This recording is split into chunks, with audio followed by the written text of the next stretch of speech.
Bonjour à tous. On va ouvrir notre Bible dans 2 Timothée chapitre 2. 2 Timothée chapitre 2. On va continuer notre série. Je vous laisse un instant pour trouver ce texte.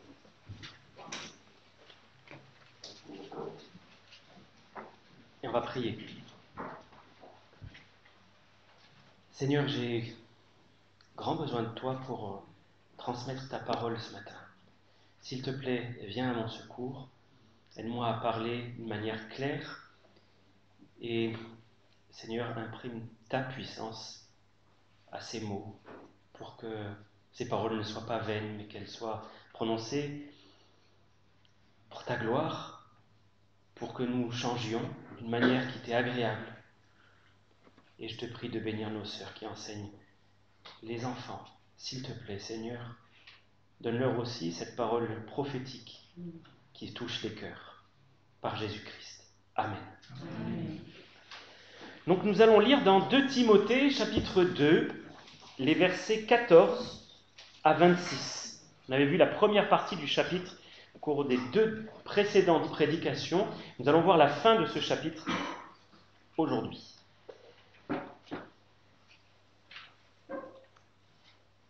Rappelle ces choses, en conjurant devant Dieu qu'on évite les disputes de mots, qui ne servent qu'à la ruine de ceux qui les écoutent.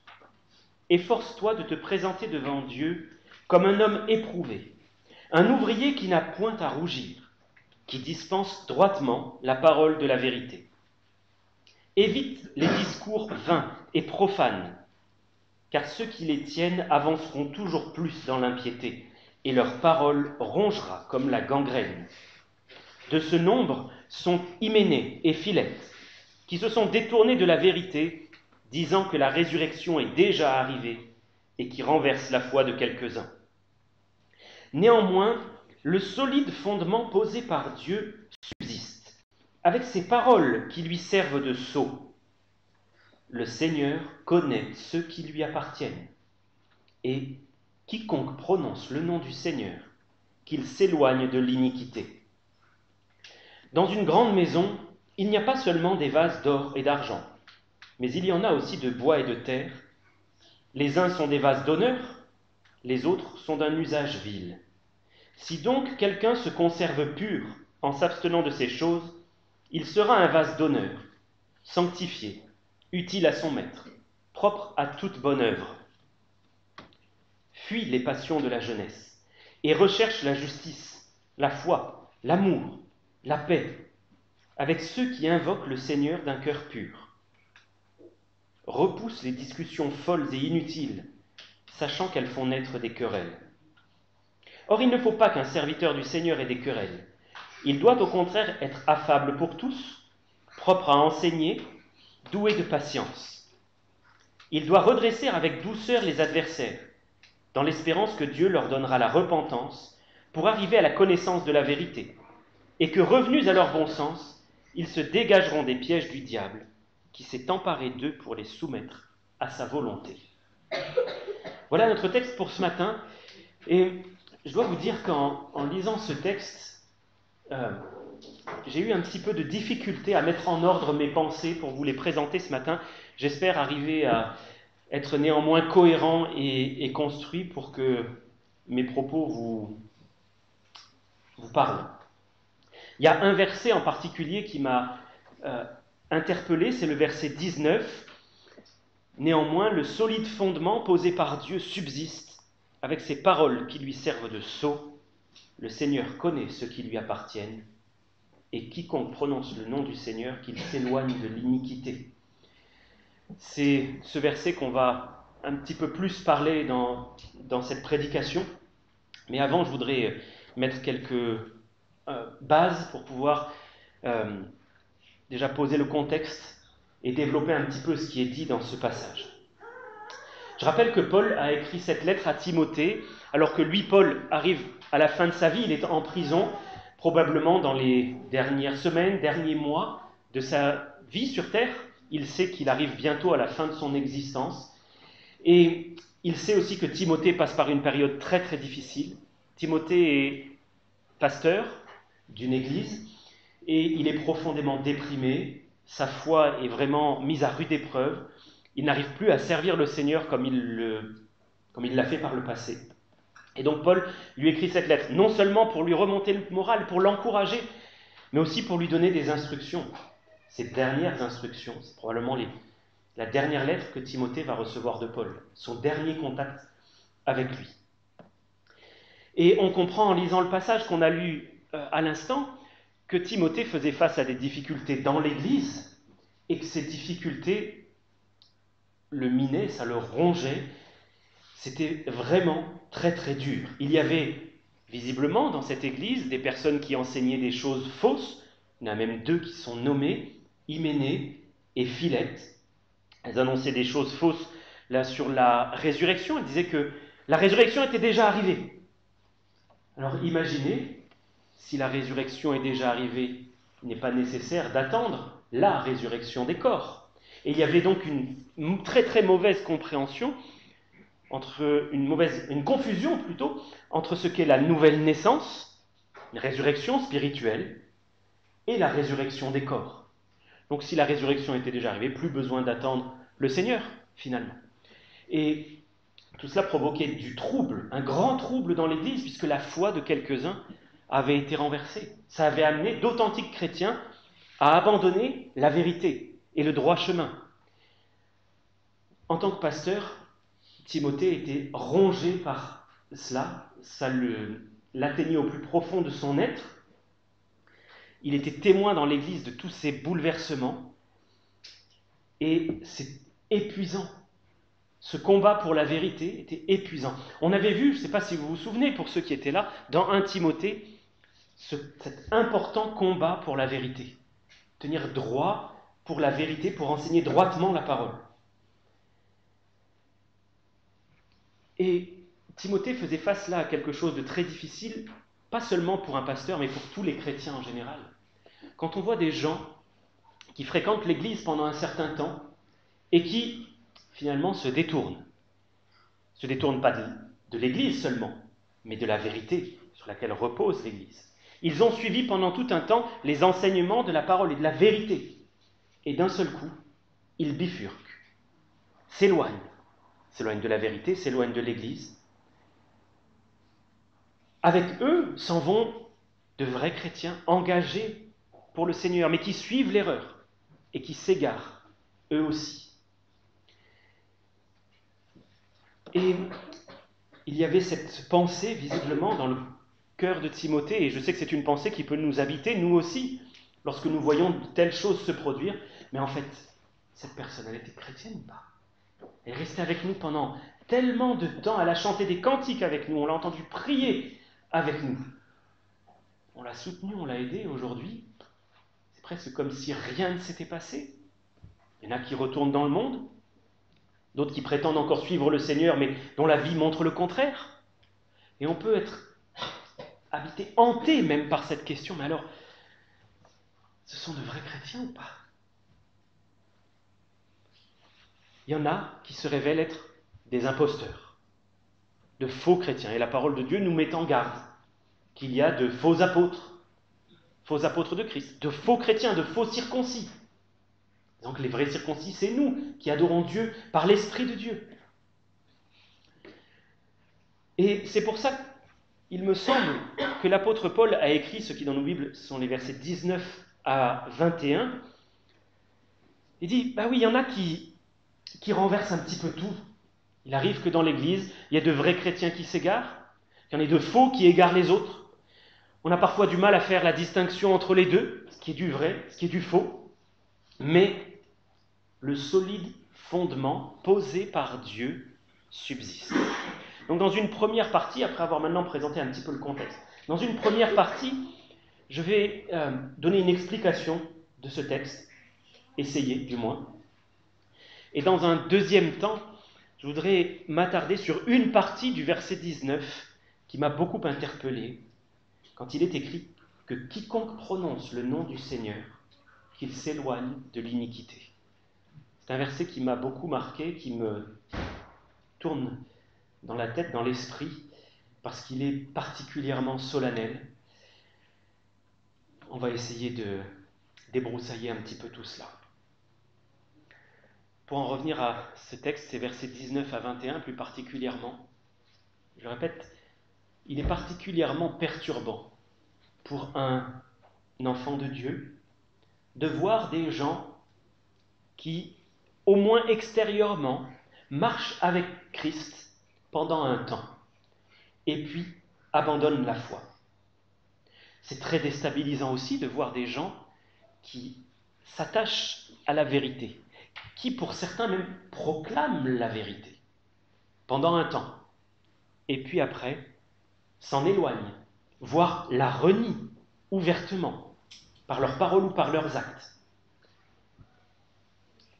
Parfois même, ces errements vont durer des années, avant que certains ne reviennent dans une véritable repentance, s'humilient devant le Seigneur, en disant devant l'Église, oui, j'ai péché, je me suis égaré, mais je reviens maintenant à la vérité.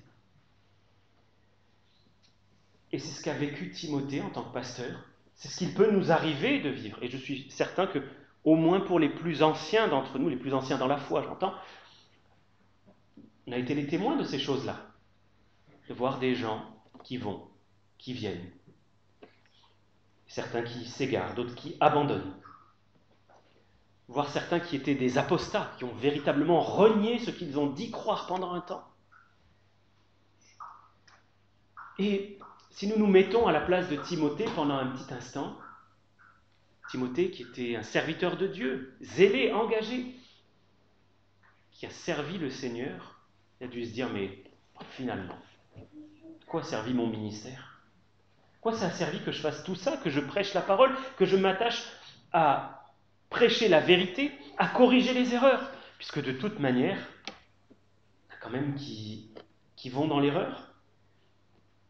Et puis, à qui je peux me fier, puisque même ceux qui me paraissaient peut-être les plus fidèles finissent par abandonner la foi, voire la renier et s'éloigner.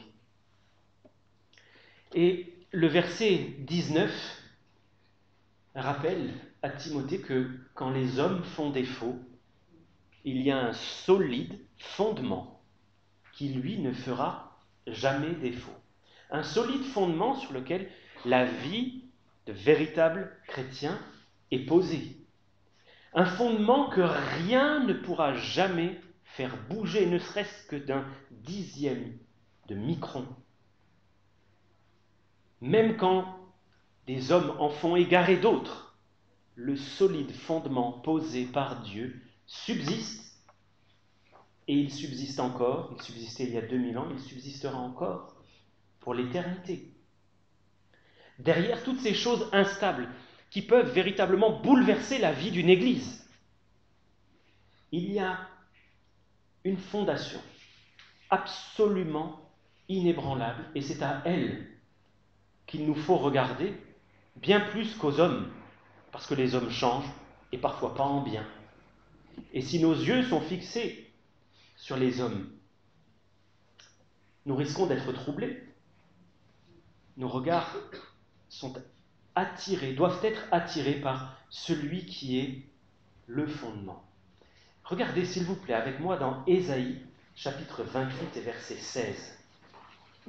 Ésaïe 28, verset 16. Ainsi parle le Seigneur, l'Éternel. Voici, j'ai mis pour fondement en Sion une pierre éprouvée, une pierre angulaire de prix, solidement posée. Celui qui la prendra pour appui n'aura point hâte de fuir. Qui est cette pierre d'angle solidement posée, sinon le Seigneur Jésus-Christ? Vous savez, une pierre d'angle, c'est généralement la première pierre de taille que l'on pose pour les fondations d'une maison. Elle doit être parfaitement taillée, un angle parfaitement droit, parce que c'est sur elle que va reposer tout l'édifice, la solidité de la construction. Qu'elle soit mal taillée d'un seul degré, et la maison partira de travers. Mais cette maison, dit le Seigneur, est posée sur un fondement inébranlable, éprouvé, solidement posé. Et si nous nous appuyons sur Christ, qui est cette pierre angulaire, nous n'aurons pas hâte de fuir au moment où viendront les épreuves. Et si vous regardez maintenant dans Matthieu 7, Matthieu chapitre 7,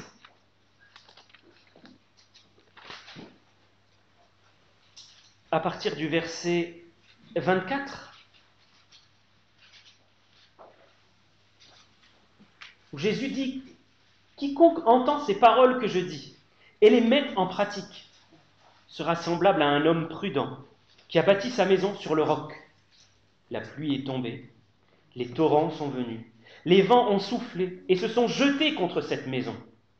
Elle n'est point tombée parce qu'elle était fondée sur le roc. » Elle n'est pas tombée parce qu'elle était fondée sur le roc. Cela peut s'appliquer à nos vies individuellement, en tant que personne, mais aussi plus collectivement, en tant qu'assemblée du Seigneur. Restons fondés sur Jésus-Christ, sur sa parole, et lorsque viendront des épreuves, qu'elles soient à titre individuel ou à titre collectif, nous resterons fondés. La bâtisse tiendra. Et je ne parle évidemment pas des murs physiques de cet édifice, mais de la bâtisse spirituelle que nous sommes. C'est Christ qui est le fondement de toute vie spirituelle véritable.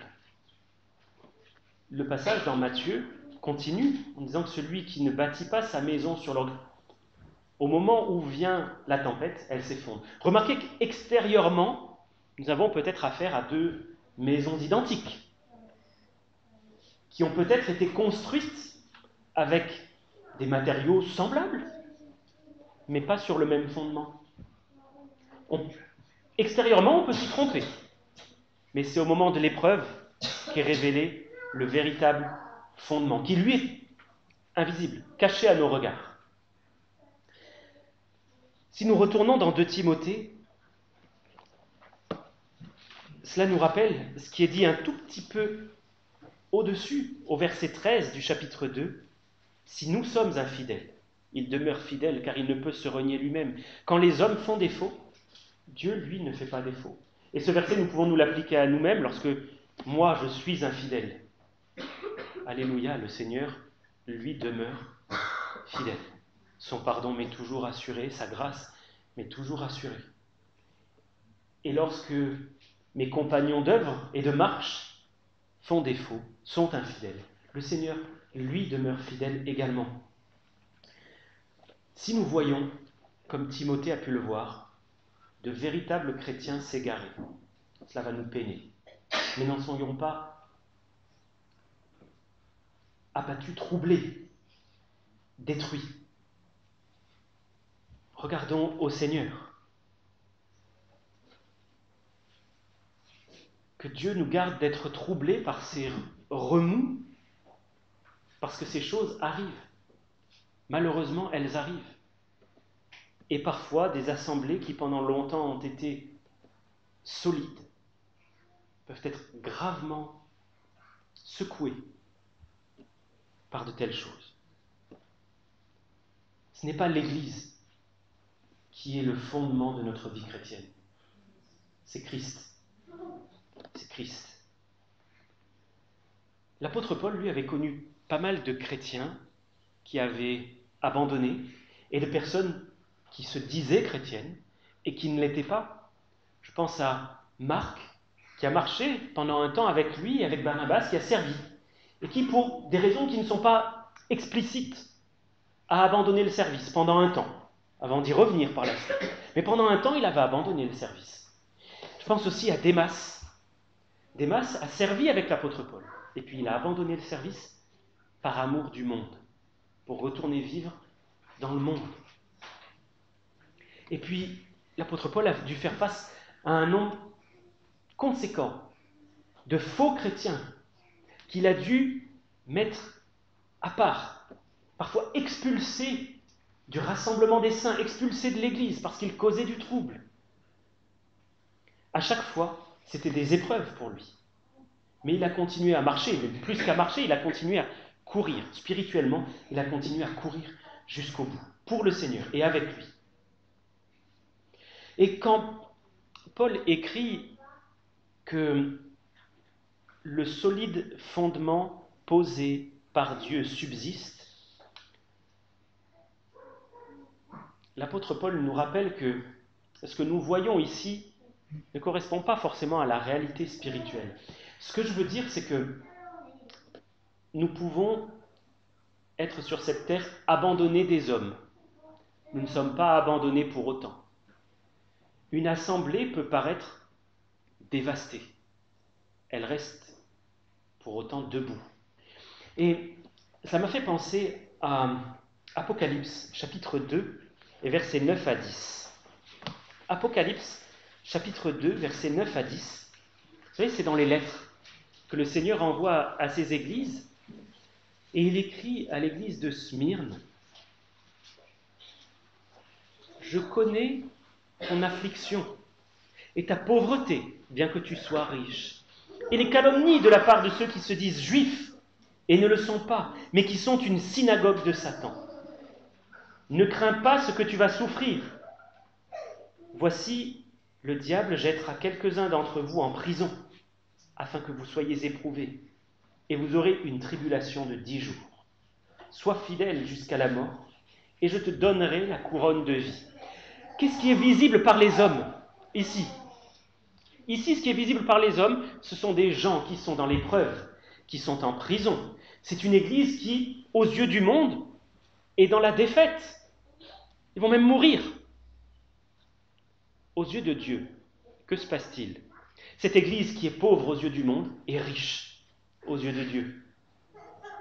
Cette église qui est éprouvée, voire même détruite aux yeux du monde, elle est dans la gloire auprès de Christ. Elle est couronnée de gloire.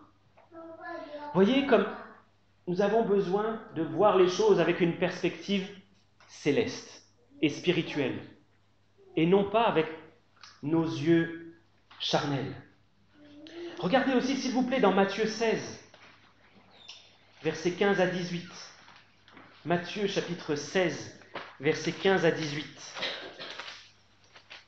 Passage qui est souvent mal compris.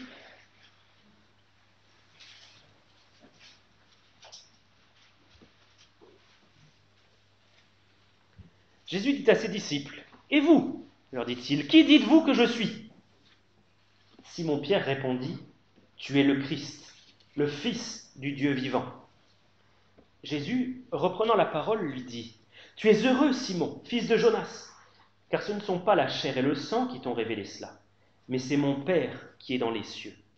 Et moi, je te dis que tu es Pierre, et que sur ce roc je bâtirai mon église, et que les portes du séjour des morts ne prévaudront point contre elle. » Je dis que ce verset est souvent mal compris parce que dans certaines de nos traductions, nous avons « Je te dis que tu es Pierre, et que sur cette pierre je bâtirai mon église. » En réalité, ce n'est pas ce que dit le texte.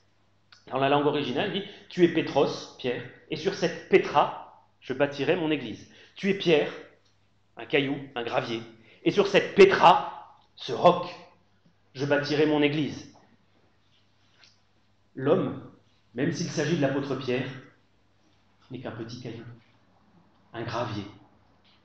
La pétra, l'énorme bloc rocheux sur lequel le Seigneur veut bâtir son église, c'est quoi ? C'est la vérité que nous avons lue au verset 15. Tu es le Christ, le Fils du Dieu vivant. C'est sur cette vérité-là que repose l'église, et non pas sur un homme, mais sur le Fils de Dieu lui-même. Les portes du séjour des morts ne l'emporteront pas contre l'Église, même si aux yeux des hommes elle est ravagée. Pourquoi ? Parce qu'elle repose sur celui qui est indestructible, qui ne change jamais. L'œuvre que Dieu fait ne peut pas être détruite. Elle ne peut pas. Mes amis, on arrive dans les derniers temps. J'espère que chacun de nous est convaincu de cela, que nous sommes dans les derniers temps. Nous voyons de plus en plus les choses avancer vers leur fin. le monde entrer dans l'iniquité, s'enfoncer dans l'iniquité plus qu'y entrer, nous voyons l'amour du plus grand nombre qui se refroidit. Ne fermons pas les yeux sur ces signes parce qu'ils sont clairs. Il est possible, pour ne pas dire probable, que dans les temps à venir, temps relativement proches, l'Église soit fortement secouée par un certain nombre d'épreuves. Mais ne craignons pas, parce que l'Église est gardée par le Seigneur. Et même si aux yeux des hommes, elle peut être détruite et ravagée, dans la gloire, elle est couronnée avec le Seigneur. Et ces paroles, le solide fondement posé par Dieu subsiste. Ces paroles sont confirmées par deux sceaux qui confirment cela. Ces deux sceaux, vous allez le voir, il y en a un qui attire nos regards vers le Seigneur, un autre qui attire nos regards vers l'homme. Le premier, c'est que le Seigneur connaît ceux qui lui appartiennent. Dans l'Église, dans nos rassemblements, il peut y avoir du bon grain et il peut y avoir de l'ivraie. Vous savez, le bon grain et l'ivraie, au tout début, ils se ressemblent beaucoup. Tel point que dans les premiers stades de la pousse, il est difficile, voire impossible de les différencier. C'est au moment où ils doivent porter du fruit qu'on se rend compte de la différence. Et c'est bien souvent comme cela qu'on se rend compte de la différence au milieu des saints. Lorsque certains portent un fruit qui est à la gloire de Dieu, et d'autres persistent à porter un fruit qui n'est absolument pas celui de l'Esprit, et comment pourraient-ils faire autrement puisqu'ils n'ont pas reçu l'Esprit? Le Seigneur connaît ceux qui lui appartiennent. Nous pouvons être trompés, induits en erreur. Notre discernement, même s'il est affûté, biblique, peut être trompé par les hommes. Des faux chrétiens peuvent aller très loin, très très loin, se faisant passer pour d'authentiques enfants de Dieu. Mais Dieu, lui, n'est pas dupé. Il sait qui lui appartient. Et dans les derniers temps, il enverra ses anges séparer le bon grain de l'ivraie. Parfois, nous n'arrivons pas à le faire. L'apôtre Paul s'est efforcé de le faire quand il le pouvait. Mais il y a des fois où nous ne pouvons pas. Mais soyons assurés que Dieu, lui, sait faire la différence. La parole de Dieu nous dit que si quelqu'un n'a pas l'esprit de Christ, il ne lui appartient pas. Dieu sait en qui se trouve l'esprit de son Fils et qui ne l'a pas. Il sait, pour reprendre notre texte, les mots de notre texte, qu'il y a des vases d'or et d'argent. Et qu'il y a aussi des vases de bois et de terre. Alors, tout le monde n'est pas d'accord sur ce que sont ces vases de terre et de bois. Certains pensent qu'il s'agit de chrétiens qui ne mènent pas une vie à la gloire de Dieu. D'autres pensent qu'il s'agit de personnes qui ne sont pas chrétiennes. J'aurais tendance à penser qu'il s'agit d'authentiques chrétiens, mais qui ne prennent pas garde à leur marche, qui, au lieu d'être remplis des choses précieuses de la parole de Dieu et de l'Esprit du Seigneur, sont remplis de tout un tas d'impuretés dont ils ne cherchent pas forcément à se séparer. Quelle sorte de vase êtes-vous? De quoi êtes-vous rempli? Dieu peut-il vous remplir de ses trésors? Ou aurait-il de la peine parce que vous êtes déjà rempli par tout un tas d'autres choses incompatibles avec les richesses spirituelles? Êtes-vous utile en sa main? Parce que notre texte nous dit que les uns sont des vases d'honneur, les autres sont d'un usage vil, commun, dans lequel Dieu ne peut pas mettre des choses véritablement précieuses, qu'il ne peut pas se servir pour la gloire de sa maison. Vous savez, à la maison, on a deux types de récipients. On a des choses qui vont nous servir à mettre notre nourriture. En général, ce sont des récipients plutôt propres, des vases d'honneur. Puis il y a même la vaisselle du dimanche. Et puis il y a des choses dans lesquelles on ne va pas mettre de nourriture. On va mettre les déchets avant de les amener dans le tas de compost. Les deux sont utiles d'une certaine manière. À titre personnel, je préfère être la belle vaisselle. Mais quel type de personnes sommes-nous? Dieu ne peut pas se servir des uns comme des autres. Et il est écrit que si quelqu'un se conserve pur, en s'abstenant de ces choses, c'est-à-dire de toute l'immoralité, de tout le mensonge, de toutes les querelles qui peuvent environner ces fausses doctrines, alors il sera un vase d'honneur, sanctifié, mis à part, utile à son maître et propre à toute bonne œuvre. Et j'en viens à ce deuxième sceau. Là, nous avons vu le premier sceau, ce qui authentifie finalement la présence du vrai fondement. Le deuxième dit que quiconque prononce le nom du Seigneur, qu'il s'éloigne de l'iniquité. Là, on a peut-être tendance à dire « Ah, c'est quelqu'un qui confesse le nom du Seigneur, alléluia, il est sauvé ». Malheureusement, ce n'est pas aussi simple que ça. Il est vrai que la parole nous dit « Si tu confesses de ta bouche le Seigneur Jésus, et si tu crois dans ton cœur que Dieu l'a ressuscité des morts, tu seras sauvé. » Les paroles sont un indice, un témoignage que nous pouvons prendre en compte, mais absolument insuffisant. Est-ce que cette personne qui prononce le nom du Seigneur s'éloigne de l'iniquité? Il y a bien des gens qui prononcent le nom du Seigneur. Oh mon Dieu! D'autres qui vont, oui, parler du Seigneur Jésus-Christ. Et Timothée était troublé parce que justement il voyait ça dans l'Église. Des gens qui confessent le nom du Seigneur et qui vont se vautrer dans le péché. D'autres qui disent « Oui, je crois en Jésus » et qui participent au culte avec les idolâtres. Alors certains étaient d'authentiques chrétiens égarés, d'autres de faux chrétiens. Et cette vérité que Paul rappelle à Timothée, elle me fait beaucoup réfléchir. Je la trouve particulièrement solennelle. Quiconque prononce le nom du Seigneur, qu'il s'éloigne de l'iniquité. Si vous avez chanté ce matin, vous avez prononcé le nom du Seigneur. Est-ce que votre vie manifeste un éloignement de l'iniquité? Cette parole-là, elle est aussi certaine que l'Évangile parce qu'elle sert de sceau à l'Évangile. Elle authentifie l'Évangile. Un sceau, ça sert à ça, à marquer l'appartenance. On savait qu'une lettre était signée par le roi de France quand elle portait son sceau, 3 fleurs de lys. Est-ce que nous portons le sceau visible aux yeux des hommes de la sainteté, d'une marche dans la vérité, loin du péché? Celui qui a le Seigneur, il a un signe distinctif, c'est qu'il cherche à s'éloigner du péché et de l'iniquité. Ce n'est pas à dire qu'il ne pêche jamais, ça n'existe pas. Mais il cherche à s'éloigner de l'iniquité. Il ne tombe pas dans des petites combines pour essayer d'arranger les choses, il reste intègre et droit. Il ne fait pas de compromis avec sa conscience. Il veut la lumière. Il veut la droiture.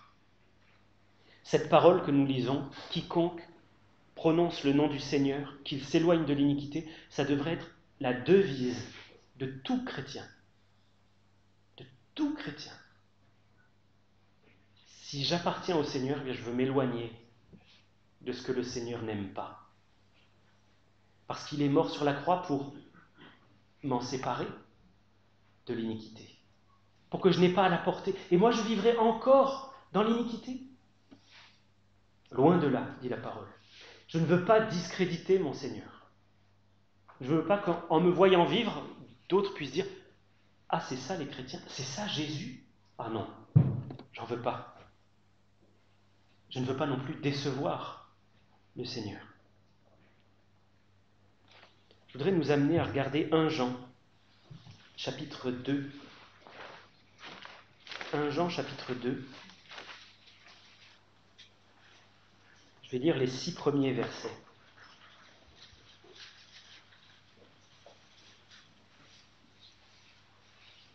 Mes petits enfants, je vous écris ces choses afin que vous ne péchiez point. Et si quelqu'un a péché, nous avons un avocat auprès du Père, Jésus-Christ le juste. Il est lui-même une victime expiatoire pour nos péchés, et non seulement pour les nôtres, mais aussi pour ceux du monde entier. Si nous gardons ses commandements, nous savons par cela que nous l'avons connu. Celui qui dit « Je l'ai connu » et qui ne garde pas ses commandements est un menteur, et la vérité n'est point en lui. Mais l'amour de Dieu est véritablement parfait en celui qui garde sa parole. Par cela, nous savons que nous sommes en lui. Celui qui dit qu'il demeure en lui doit marcher aussi comme il a marché lui-même. Je vous écris ces choses afin que vous ne péchiez point. Et celui qui dit « J'ai connu Christ » et qui ne garde pas ses commandements est un menteur et la vérité n'est pas en lui. La marque distinctive du chrétien, c'est de garder la parole de Dieu et de chercher à marcher dans la sainteté, de chercher à aimer le bien, s'attacher fortement au bien et haïr et repousser le mal. S'il n'y a pas de changement dans mon cœur, dans ce que j'aime et ce que je n'aime plus, quelle assurance puis-je avoir de marcher authentiquement avec le Seigneur, d'être authentiquement en communion avec lui? Si j'ai ce type de foi qui se contente de croire sans avoir une mise en pratique, je suis grandement dans l'erreur.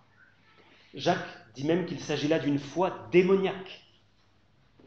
Je vais vous lire Jacques chapitre 2, versets 18 et 19. Quelqu'un dira, toi tu as la foi, moi j'ai les œuvres.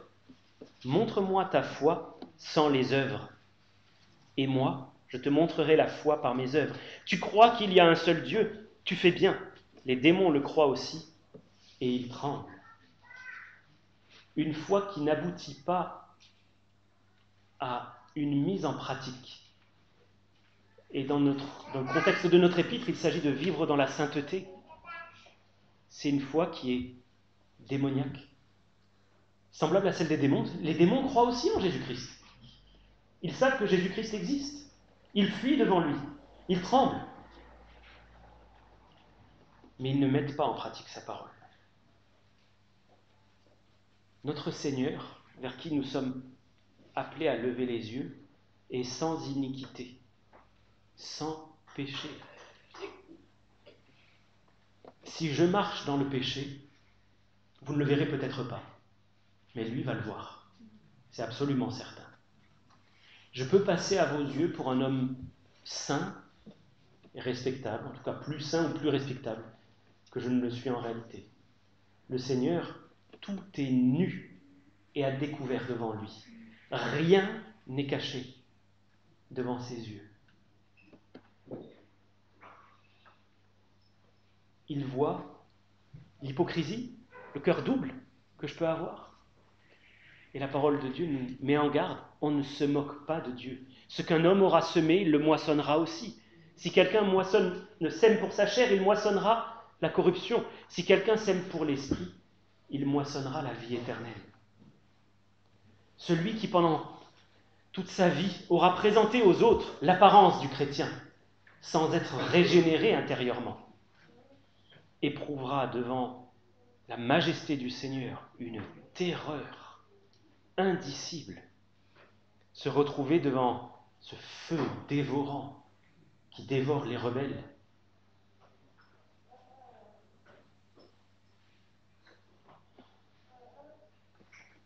Si quelqu'un prononce le nom du Seigneur, qu'il s'éloigne de l'iniquité. La Bible nous dit aussi, la sainteté convient à sa maison. La sainteté convient à sa maison. Si vous voulez être embauché par une maison prestigieuse, vous devrez porter haut les valeurs de cette maison. Montrer que vous y adhérez. Ce n'est pas la même chose lorsque nous marchons avec le Seigneur. On avait vu dans les prédications précédentes que le Seigneur nous accorde sa grâce et on l'a chanté tout à l'heure. Pourquoi ? Pour nous amener à la sainteté. Dans Tite, il est écrit que la grâce de Dieu, source de salut pour tous les hommes, a été manifestée. Et que fait cette grâce? Elle nous enseigne à renoncer à l'impiété, aux convoitises mondaines. Elle nous enseigne à vivre dans le siècle présent, selon la sagesse, la justice et la piété. Alors elle nous l'enseigne. Ça veut dire que c'est quelque chose de progressif. Ce n'est pas un état soudain où nous deviendrions absolument parfaits. Non. La parole de Dieu nous présente la sainteté comme quelque chose de progressif.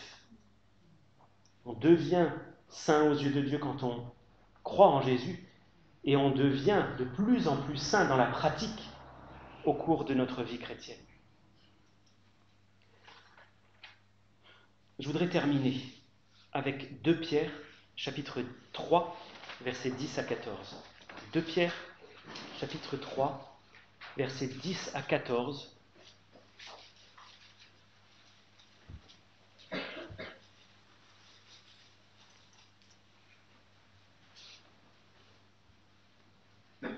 Le jour du Seigneur viendra comme un voleur. En ce jour, les cieux passeront avec fracas, les éléments embrasés se dissoudront, et la terre, avec les œuvres qu'elle renferme, sera consumée. Puisque tout cela est en voie de dissolution, combien votre conduite et votre piété doivent être saintes. Attendez et hâtez l'avènement du jour de Dieu, jour à cause duquel les cieux enflammés se dissoudront et les éléments embrasés se fondront. Mais nous attendons, selon sa promesse, de nouveaux cieux et une nouvelle terre où la justice habitera.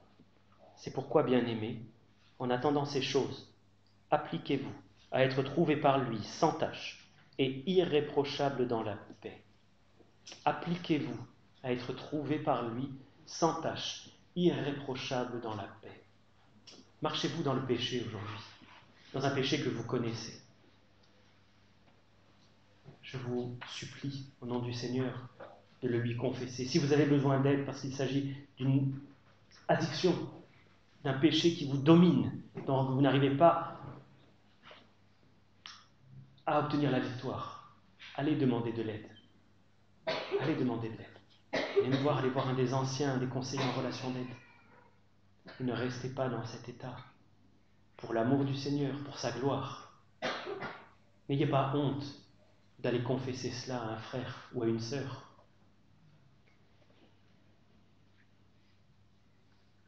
Dans ce passage, il nous est dit que le jour du Seigneur viendra comme un voleur. Si le Seigneur venait à cet instant. Ou s'il décidait simplement que votre vie s'arrête maintenant. Dans quel état vous trouverait-il? Marchant dans la lumière? Marchant à l'ombre? Ou marchant carrément dans les ténèbres? On va incliner nos têtes dans la prière.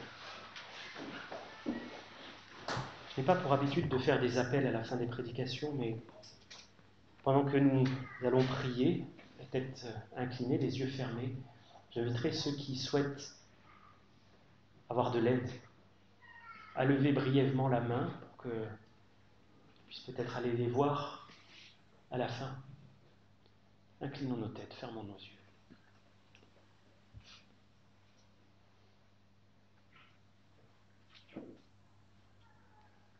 Seigneur Jésus, nous venons vers toi avec humilité, parce que toi tu es saint, sans péché. Tu nous appelles à vivre à ta suite, à marcher à ta suite.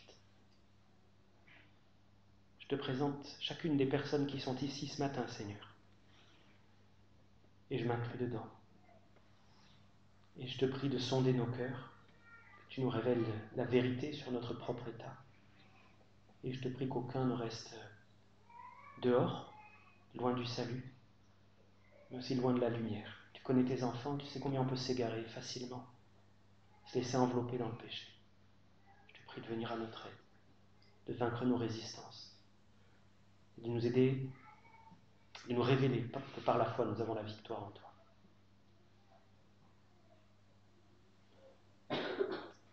S'il y en a ce matin qui ont besoin d'aide, Je vous invite à lever brièvement la main si vous le souhaitez.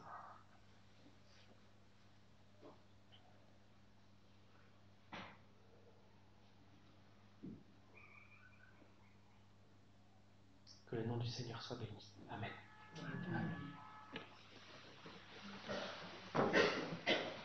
Que le Seigneur vous bénisse richement.